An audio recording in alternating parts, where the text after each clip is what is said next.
Hi guys, and welcome back to my channel and another family meal ideas video. I've got some really simple meals to show you this week, including a salmon and gnocchi bake and also a roast dinner and a very strange slow cooker concoction. So if you do like foodie content and you're not already subscribed, I'd really love it if you would. Apparently there's over 50% of you that do watch these videos but don't subscribe, so if you're enjoying it and you want to watch more, then please go and subscribe. It really does help my channel. I've got a lovely autumnal stroke winter soup video coming up really soon. That's hopefully going to be up Tuesday, where I make 4 delicious soups, and I mean delicious. We've been eating them all week and they are amazing and really simple to do as well. That will be coming your way on Tuesday at 5 PM. So without further ado, let's go and get into the video. So I'm just starting tonight's dinner and I'm going to make a salmon and gnocchi pasta bake. No, I'm not. I'm going to be making a salmon and gnocchi bake. I've never made this before. I'm kind of winging it. So I've got some frozen broccoli. I've got 3 fillets of salmon that I've just skinned and chopped up. I thought I had more, so I don't know if to add a couple of tins of tuna as well because I haven't got any more salmon, or whether to just stick with that because we've got a lot of gnocchi. And I could also add some peas, so I might just leave it with that. It's like, it's not about having like masses of it, it's just the flavour. So I've got some lime juice, I've got this salmon Philadelphia that I'm going to mix through. I'm going to cook the gnocchi and then I'm going to save some of the water from that and mix it in with the Philadelphia to make more of a sauce. Lots of lime, salt and pepper. And I might go and get some fresh parsley from outside and pop that in as well. And then I'm going to put it in an oven dish, grate some cheese on top and just bake it. Maybe put a little bit more seasoning if I can find something else I feel like putting on it. So to start with, I'll put my whole tub of Philadelphia in this pan, my frozen broccoli, frozen peas, a good squeeze of lime juice, some salt and pepper, and also some of this seasoning, this everything but the elote seasoning blend. It's got salt, chilli, pepper, cheese, chipotle and cumin. So I'll put a good shake of that in there as well. I'm just going to let this warm through, and then once my gnocchi has boiled for 2 or 3 minutes, I'm going to take some of the water out of here, pop it in here, and then I'm going to mix my salmon through. I'm going to leave it raw, so I'm going to mix this with the gnocchi and then I'll just put the salmon through that as well, and then I'll pop it in the oven, fingers crossed. Ah, parsley, I need to go and get some parsley. So my gnocchi have been in for a couple of minutes, they've started to float to the surface, so I'm going to turn it off now because they're going to continue cooking in the oven. And I'm just going to put a few ladlefuls of the water into my sauce. Try not to take the gnocchi as well. I've also put a load of chives and parsley from my garden in here. You can never have too many herbs, can you? So I'm going to put a few more ladlefuls, bring this to the boil and let it thicken a little bit, mix it all together. So what I've done, I've actually added my gnocchi into my sauce because it's going to take on some of the flavour. I'm wondering if I should have done it that way around in the first place, like put the completely uncooked gnocchi into my sauce and added a little water. This is the first time I've made gnocchi in like probably about 10 years. If you've watched my channel since it started 2 years ago, you'll see that I've never ever cooked with gnocchi, so I'm winging it today. But if I do perfect this, then I'll do a cook with me on it, or I will do it like with measurements and things so you can follow along.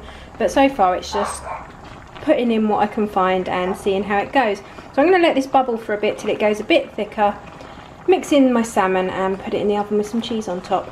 Probably for about 20-25 minutes so it goes nice and brown and golden. So that's actually worked really well. As you can see, it's gone really nice and thick and the gnocchi has soaked up a lot of the sauce. So I'm going to transfer it to a baking dish now and mix my salmon through. So I've mixed my salmon through now and I think there's plenty in there. So I'm just going to grate some extra mature cheddar on top and pop it in the oven. So I'm just going to pop it in the oven now, and I'm going to do one of these deep filled garlic flatbreads with it, just to serve on the side. Right, so here it is out of the oven. It's actually looking really good. I'm just going to let it cool for a little bit so that it doesn't burn everybody when we eat it, and I'm going to chop this up.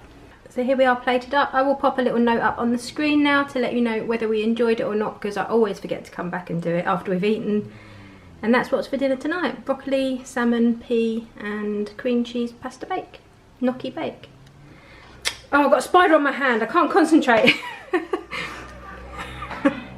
A spider crawling up my hand while I was trying to talk. Yeah, so we've got gnocchi and salmon and now I don't know where it's gone. Right, so a very random dinner tonight. I've got some chicken breast frozen that I needed to use up. I had a pack of, like, it was supposed to be a beef Thai curry and it was just for 2 people. So you got your beef, your vegetables and your seasoning.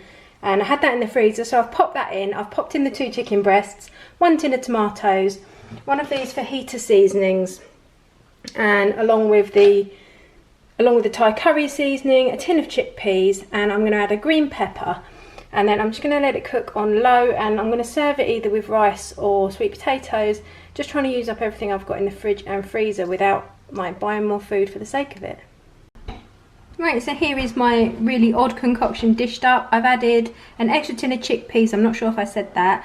I also added a stock cube and a big handful, or 2 handfuls actually, of red lentils, just to thicken it. So we've got some beef, some mange tout, some peppers, chicken. We've also got chickpeas, and I've just done it with some boiled rice, but it actually smells really nice and it tastes good. So this is what we've got for our dinner tonight.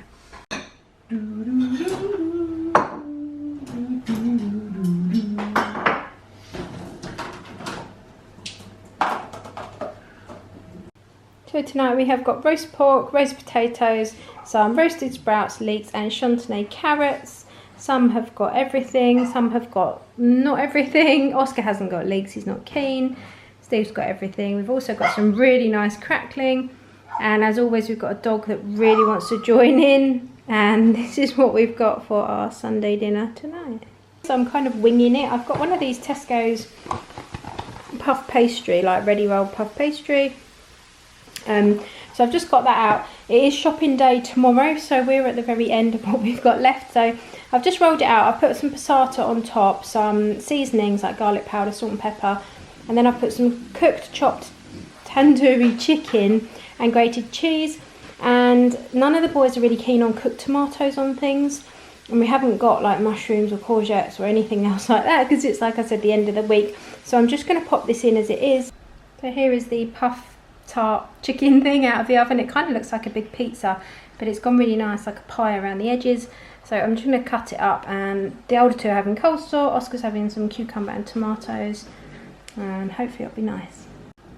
So in hindsight, they may not have needed chips as well, but I put them in, so they might eat them. They're hungry boys, they've been at school all day. So this is what the boys have got, and this one is Oscar's. So I'm just starting tonight's dinner, and I'm going to make some Hunter's chicken. So I've just got some large chicken breasts, and I've actually cut them in half because they were really big, and then I've wrapped them in 2 slices of smoked bacon. I'm going to put this in the oven for a little while and let it cook, and then I'm going to put the barbecue sauce over the top and some cheese, and I think I'm going to do some boiled rice and veg to go with it. Right, so the chicken's been in for about 10 minutes now, and I've just taken it out and put some barbecue sauce over it. I haven't made my own this time. I'm actually using this Sweet Baby Ray's honey barbecue sauce. I've taken one breast off for Oscar because he's not keen on barbecue sauce. So I'm going to put this back in for another 5 minutes and then add some cheese and pop it back in again. So I've got some grated cheese on, and I'm just going to put it back in the oven. And then there's Oscar's little one all on its own. Right, so here it is plated up, and the older boys have got 1.5 chicken breasts each, and Oscar's just got 1. We've got some sticky rice and some peas. So I'm just doing tonight's dinner. I'm making a big batch of pork minced chilli. I've got some mixed beans in here and some chickpeas. I'm making extra because I want to take some for my mother-in-law. She's just come out of hospital and she lives on her own, so I'm going to take her up a few meals, so a couple of batches of chilli. And I'm also going to make her my chicken, potato, carrot and onion stew, where I add stuffing to thicken it up as well. It's just a typical like recuperating dish, isn't it, like chicken soup. You can't beat it when you don't feel too good. I'm going to make up some of that as well, and then I can take it all up and pop it in her freezer, and then she can just pull it out and heat it up as and when she needs it. And then we're all going to be having this tonight. The boys are going to be having it with boiled rice. Steve and I will be having ours with cauliflower rice because it's a little bit lower carb. And yeah, I will show you it as we go along. I've got a chicken breast in here as well. I'm going to let it slowly cook and then take it out and shred it and pop it back in, and then add my other bits. Right, so here is our chilli all plated up, and then here are the 3 soups I've got out of that, and then 3 lots of chilli as well, all ready to go. And that's what's for dinner tonight. And then I'm just doing Steve's and mine with some cauliflower rice. So I hope you've enjoyed this little look into what we eat as a family, and maybe it's given you some inspiration on what to cook, because I love watching these videos. I crave them, I cram them in as much as I can whenever I can. It's my favourite kind of video to watch because it gives me inspiration. I find it hard. I'm the same as you guys. I just find it hard day after day to keep thinking of different things, and I know what I fancy. I mean, I could probably eat soup for the rest of my life. I love things like that. Soup and chicken salad really, with a bit of halloumi. But other than that, you can't feed your children that every single day of their lives really. So yeah, I love these videos for inspiration. If you do and you can stand my waffling, give this video a thumbs up. Let me know you've enjoyed it. Go and subscribe, hit the notification bell, and I'll be back really soon with another video. Take care, guys. This is what we waited for.